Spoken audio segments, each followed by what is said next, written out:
Hi, this is H from Acid Rain. You are watching Bloodstock TV. Bloodstock, baby Bloodstock. It kind of works, but not really. Sorry. I'm off.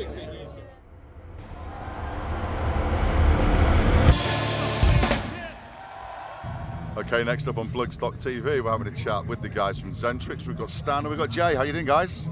Good, very good. Excellent, Good, yeah. Cool. So, yes, played last night on the Sophie stage, and got to come to you first, Jay, being the new boy. So, yeah, we had an announcement a couple of weeks ago that we've got a new singer, and then we had an announcement a couple of days later that we're playing Bloodstock. So, a little bit of a whirlwind for you, dear. Yeah, I had to get my shit together quickly for that one. Well, it was the same last year with Bull Riff, though, wasn't it? You were here last year with Bull Riff, and last doors for that. So, yeah, you are the late arrival each time. You killed it last year, killed it this year. So the call, and we'll cover the slot. Yeah. So, so how do you think it went from your point of view? Oh, I'm glad it went start to finish. We were good, weren't we? It worked. Yeah. There was nothing that I just wanted to get to the end of it with no. Yeah. Yes. So we got that far, and now number one's out of the way. We can move forward. Yeah. Well, as I said to you on Thursday, for the viewers that don't know, anyone that's listening to my radio podcast will know that I am like Xentrix fan numero uno. So when I said to you on Thursday when you arrived, please don't ruin my favourite band. No. You didn't. So well done. Cheers for that. No pressure, like. I saw you down there, man. It was I was loving it, enjoyed it. So yeah, really, really good. Cool. So it's been a little bit quiet, Stan. I think it's fair to say. Yes. Since October 2015, I saw you guys up in Glasgow, and then it all went very, very quiet. And Chris has departed. Yes. So, new chapter in the life of Xentrix.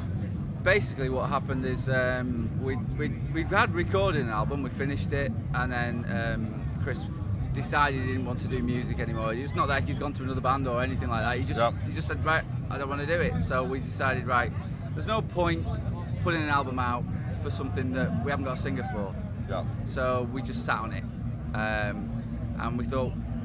I mean, a week later, the three of us left. We had a rehearsal, just the three of us, and said, still sounds good. So, right, we just need something to sing over the top of it. We're still all right.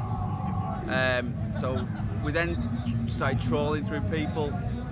We had some great people doing demos for us, but for one reason or another, it had to be.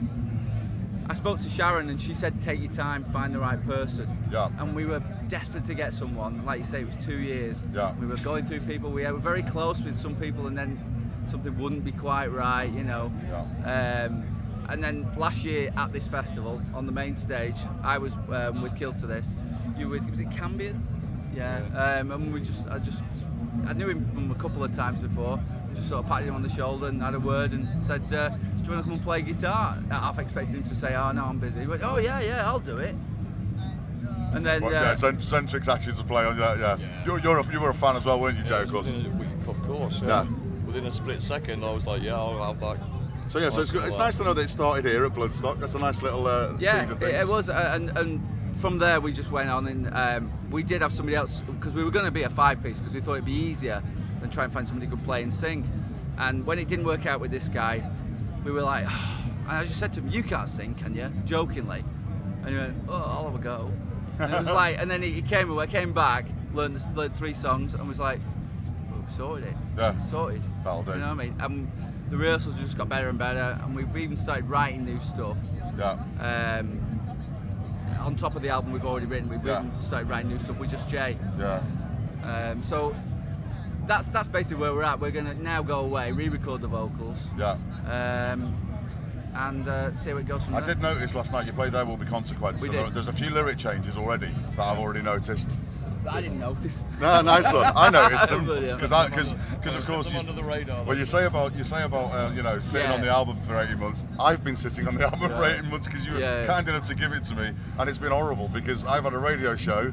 My favourite band has recorded it is an amazing album. It sounds absolutely great. Yeah. So you do it with Andy Sneap, so it just sounds absolutely incredible.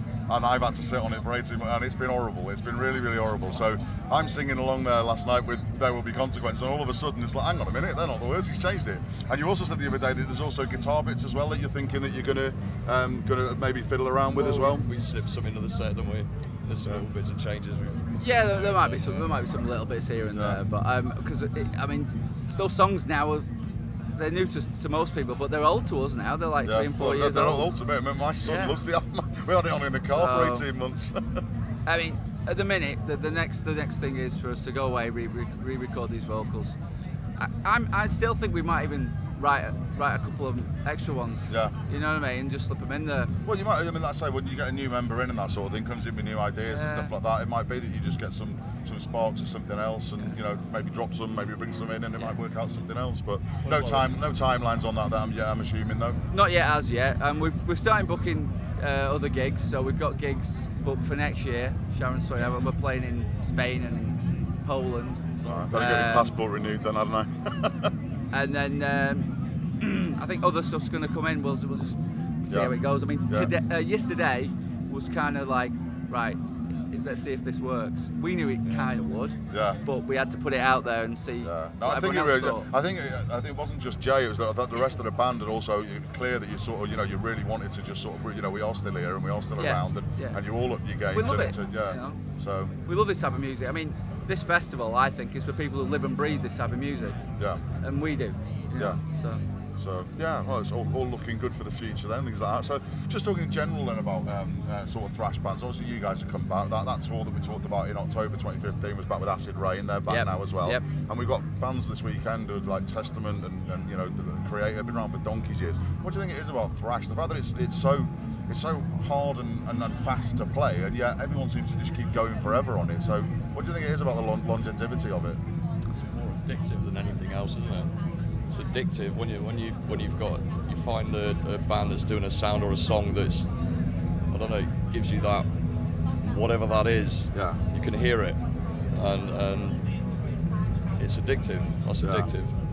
Yeah. I think it's the fans a lot of it as well, isn't it? Obviously, if the fans don't keep buying it, then no one's going to. No, that's what I mean. It's addictive for people. That's why it draws Yeah.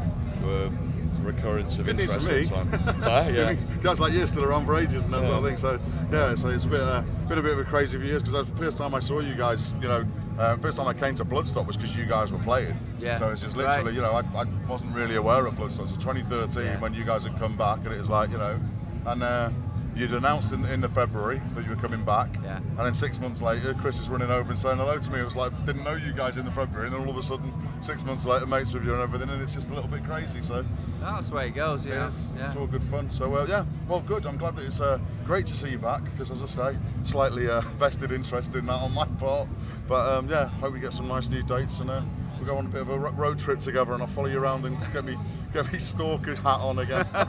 So cool. And well done, Jay. I'm really glad that it worked out for you, mate. You know, everyone's been asking me for the last 6 weeks, can he actually sing? And I'm like, I don't know. I know he's a great guitarist. I've seen him play for Bull Riff, but I've no idea if he can sing. So it was a lot of you know, fingers crossed. And I saw a lot of guys in there coming out the tent that I only ever see at Xentrix gigs, like proper Xentrix fans. You know, all absolutely loved it. So you know, not heard anything negative at all about it. Everyone really pleased with it. So cool. I'm happy with it so far. Cool. Onwards and upwards. Brilliant. Thanks very much. All right, cheers for chatting to us. Bloodstock TV with Xentrix.